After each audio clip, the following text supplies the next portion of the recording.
Welcome to Wellness Warriors, a podcast addressing the root causes of illness and their natural solutions. And now your hosts of Wellness Warriors, Dr. Justin Lane and Michele Schroeder. Well, hello, Wellness Warriors. Hello, hello. Hello. Welcome back to another exciting Wellness Warriors podcast. Dr. Lane, Michele, it's good to see you guys again. Good to be here. You know, I know we've got an exciting show for everyone today, and I'm really curious to know about this myself, about how I can use food as medicine. So I don't have to keep running down to the pharmacy and buying all these chemical stuff. I can just go to the grocery store or to my neighbor's backyard who has a farm and just grab something out of there. So tell us a little bit more about how we can use food as medicine, because obviously our doctors are not prescribing food to us as medicine, Dr. Lane. Yeah, so, food's medicine or food is poison, depending on how you use it. So we prefer to stop the poisoning first. What's poisoning? Well, our processed food system. Most everything is in a box, a bag, has more than 5 ingredients that you can't pronounce, most of the supermarkets. So that's in the interest of big agribusiness and, big pharma at this point. But it's not in our health's best interest, unfortunately. It's convenience.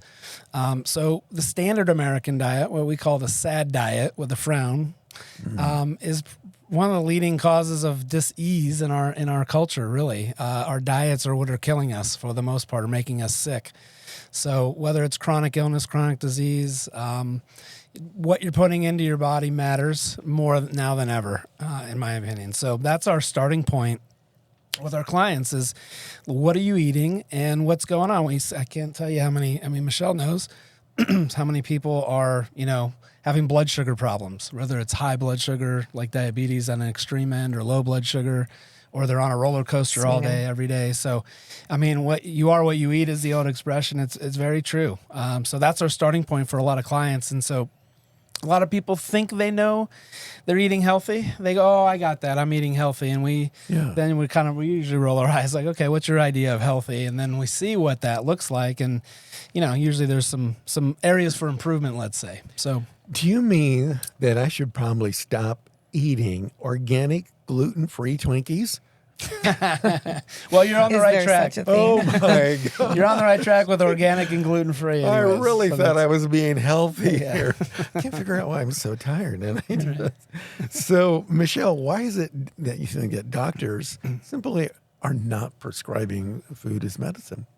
They're very, very focused on symptom management. They're trained in medications. They're not trained in nutrition. They don't receive any nutritional training.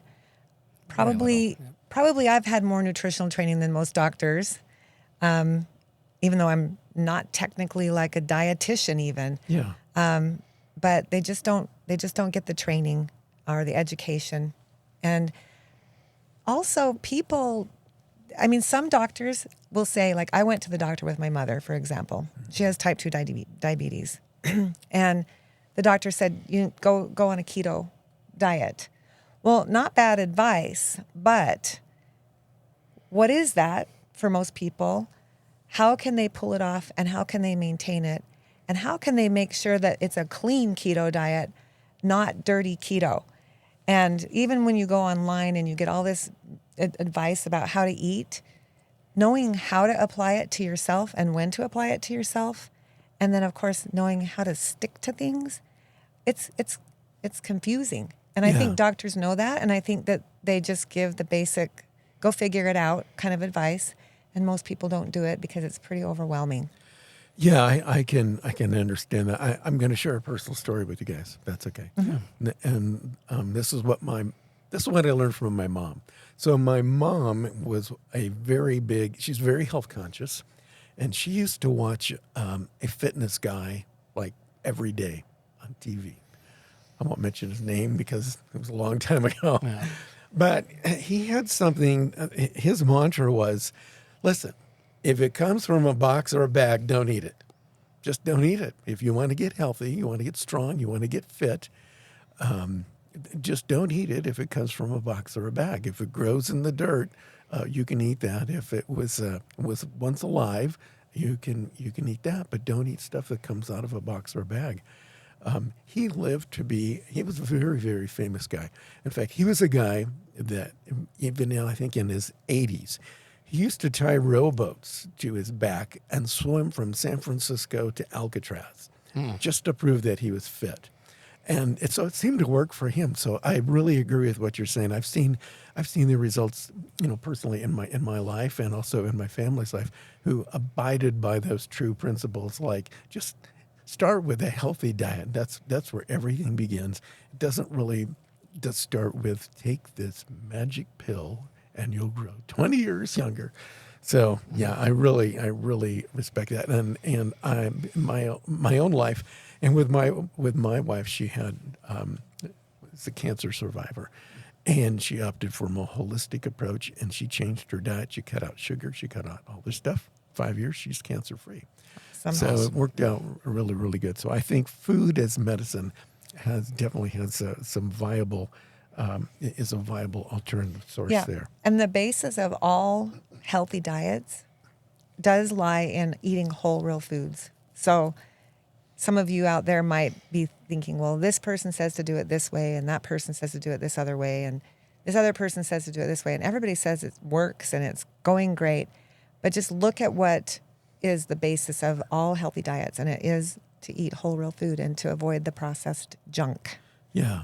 So I know also, and I believe I've heard you guys say that one of the things you guys do differently is you have an individualized approach, because what works for one person may not work for somebody else. Dr. Lane, tell us about that. Exactly. So that's the beauty of personalized care, is that we do treat everyone as an individual, and they're customized nutrition, because there isn't a one-size-fits-all approach. Even though whole, real foods are definitely a part of that equation, we work with folks who are diabetic and autoimmune, right? And so there's different approaches that we sort of blend in those types of cases, or people that are recovering from stroke, for example, who are also autoimmune, as an example. So it's an art and a science, so to speak. And using food as medicine, it's unique to each individual. There might be some common themes there. But at the end of the day, what works for one won't work for another. So that's why we do a 90-minute blood review to start with. So we have a lot of information to begin with, so we can start to craft someone's plan individually and really make it work for them. Yeah, I know that's one of the unique things that you guys do that a lot of doctors don't do, is when you do the blood review, you actually take 90 minutes. You spend time to look at everything and analyze it. You don't just look at a couple things and go, take this pill. So you're going to look at everything and give a personalized approach that basically fits them. I know a lot of times it's, from what I hear, and I've experienced, sometimes it's difficult to stick with a healthy diet. I'm running late. I get home from work. Ooh, that cheeseburger looks delightful. So I know, is that one of the stumbling blocks that a lot of people have in trying to live a healthy lifestyle? Michelle? I would say time is the biggest stumbling block that people have. And really where it starts there is sort of a mindset shift. We work really heavily. I work pretty heavily with mindset shifts with my clients, even trying to help them create new neural pathways or ways of thinking of things so that they can prioritize properly, or so they can, reduce stress or whatever. But time is a huge stumbling block, and really it starts with a mindset shift. If you were living in 100 years ago, maybe 150, and you were completely dependent upon getting your crops in and harvesting them in order to have food in the winter, you would prioritize that. You would not neglect to plant and harvest because you knew you weren't going to eat. Yeah. And so in our day and age, I think the planting and the harvesting is kind of coming in a food prep type of time, or, maybe batch cooking at the beginning of the week, or going shopping and making a meal plan. And that sounds like this big difference from 150 years ago, but it's something that people need to prioritize into their lives. Because I'm not going to lie, you can't get healthy by eating out every meal. Yeah. Or stopping at the corner Maverick or whatever. Yeah, or even my gluten-free organic Twinkies. Right. Exactly. Exactly. So What are some tips? Even though everybody has a different metabolism and our bodies are different, but are there some general procedures or policies that we can use, that everybody can use to try to eat more healthy? What are some more common things that everyone can do before we start getting down into the personalized part of it? Yeah, well, I think the big thing is, where's your food coming from? That's always the first question. And so we always advise people to stay away from factory farm meats. Agribusiness has set up this whole industry, and those cattle, for example, are fed a lot of antibiotics and hormones, and so you're eating what they're eating, essentially. So one tenet, if you will, core principle is to, really favor grass-fed and grass-finished beef, for example, because it can be anti-inflammatory. They're eating grass, and there's a lot of ALA, omega-3 healthy acids in there. So you can make that argument. If you're eating grass-fed, grass-finished beef, it's actually anti-inflammatory. You want to prioritize wild-caught things than streams, like salmon, for example, or fish in general. As opposed to farmed. I've seen those documentaries on farmed salmon. It's like, I haven't eaten salmon in like 2 years now because I'm afraid. If I go to the restaurant and I ask, I'll have the salmon. Can you tell me, where is it from? Is it farm, or is it line caught or farm? Not farmed. And usually the food server goes, I have no idea. I'll go ask the chef. They come back and they go, oh, this is farmed. And I immediately order a salad because I've seen that documentary. It's like, I'm not eating that stuff. So I think that's more. I know that my wife has become very conscious about things. So when we're eating beef or any type of like pork or anything like that, she literally will call the farm. Like there's one in Idaho. She'll call them and say, okay, I want to know, what do your cows eat? Do you give them hormones or antibiotics or whatever? We went to one of the local stores here in town in St. George. She spent about an hour and a half with the butcher, interrogating him. Where'd you get this meat? Where does it come from? What's in it? Blah, blah, blah, blah.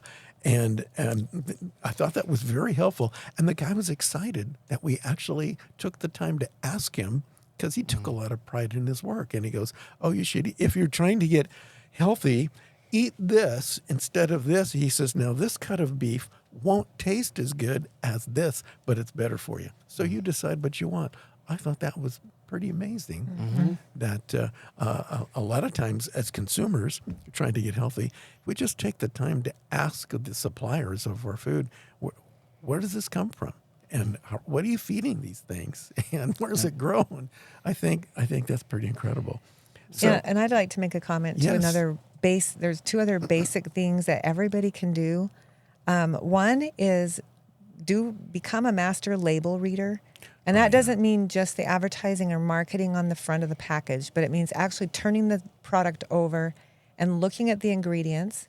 And just a rule of thumb, if it's something you can't read, it's probably not good for your body. Yeah. So just the fewer ingredients, the better. Understanding them, the better.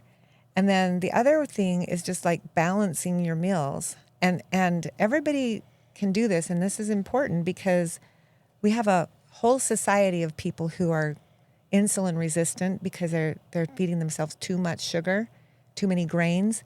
So if you're balancing your meals, just make sure that you're getting some kind of protein, some fiber, usually in the form of organic vegetables if possible, and healthy fat in every single meal, and a minimal amount of starchy foods. And I don't mean no starchy foods. I'm just saying a minimal amount and making sure you're getting them from a good source. So everybody can start with those three things, balancing your meals, eating clean food, and reading your labels. You mentioned something very important about reading your labels. That's something we do a lot in our family. So I'm reading the label. What are some things that I should look out for that would be a red flag? Oh, this is in there. I'm not going to buy this. What are some things we should look for? Well, certainly MSG. That's probably one that's pretty well known. Monosodium glutamate. It's in a lot of preserved foods that can cause, that's a neurotoxin. So that can cause problems for some people, for their brain and just their nervous system in general. The general rule of thumb is anything you can't pronounce or that's, has more than 5 ingredients in it. So most of it's just preservatives, fillers. Maltodextrin's another one. Oh yeah. Has Don't they make roads out of that or something like that? And carrageenan. And, that one's pretty bad for your gut health. what's it? But anything that ends in ose, Ose, you kind of try to avoid that because that's a sugar. fructose, sucrose. Yeah, and you just know you're getting Artificial, added yeah. sugar in there if you choose something that has that, and then also like other sugar substitutes that are unhealthy. your artificial sugars, your sucraloses, your Splendas, all that kind of stuff. We keep an eye out for seed oils too. Yes. Palm Yep. oil and sunflower seed and safflower seed and That's a seed big one, like- actually. That's probably one of the biggest. Get rid of the seed oils. Yeah. That Yeah. actually, seed oils will actually, if they're adulterated, meaning they've been processed with too high of heat, which most of them have, those actually do damage to the cell membrane. And they actually harden the cell to the point that now the hormone, when it comes and triggers the signal on the cell, telling your body to do something, Yeah. it doesn't respond because it cannot get the signal because you've got this hard membrane around your cell. And it's damaged from bad oils and bad fats. Yeah. I think that's great advice. Look at the back of the panel. If it's got more than 5 ingredients and you can't pronounce them, I put it back on the shelf, especially all of these seed oil things and stuff like that.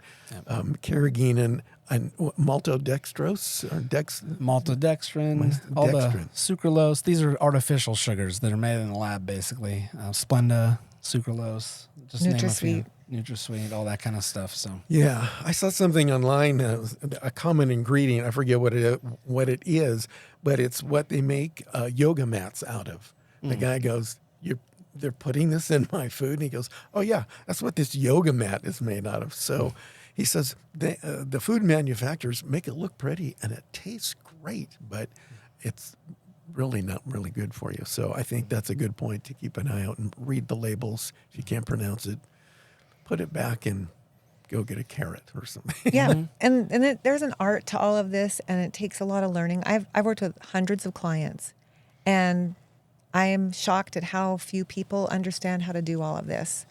And I teach this to my clients so that they can become, again, the CEO of their own health. Because we're teaching people how to fish. We're not giving it to them already done.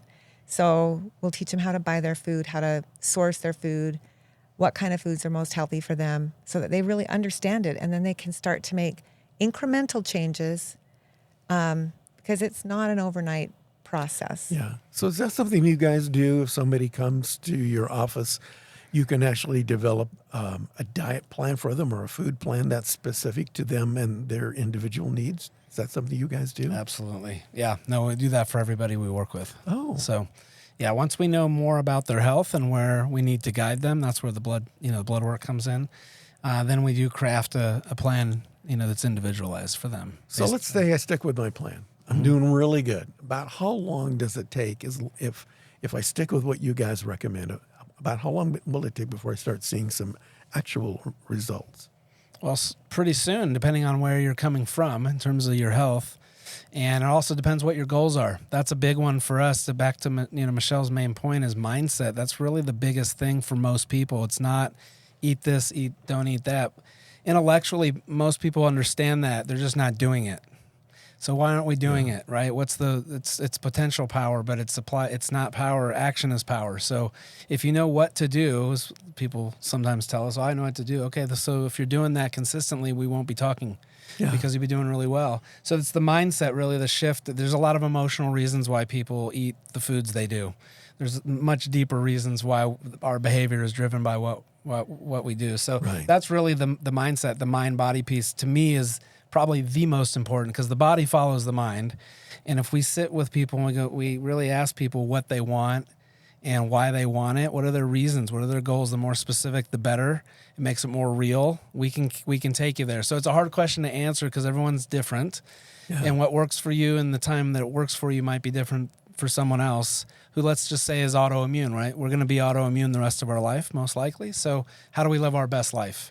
And it's really progress, not perfection. We're not perfectionists. We don't want people to feel like, they have to do everything perfectly. A lot of people have that onto themselves already, but the goal here is 80-20 or 90-10, depending on the person. Some people can't eat gluten. They'll have a seizure if they eat it, or they can't walk properly. Wow. So there's extremes, and there's if you will, there's a spectrum to all this stuff. Some people are more reactive, some are less, but there's just general good foundational guidelines for each person. So, we end up working with people initially for 4 to 6 months. That's an initial time frame. And then usually we'll continue working with people for years after that. Once we've got them where they want to go, then it's just maintaining their health and making sure. So during that 4 to 6 month time frame, do you guys somehow hold them accountable?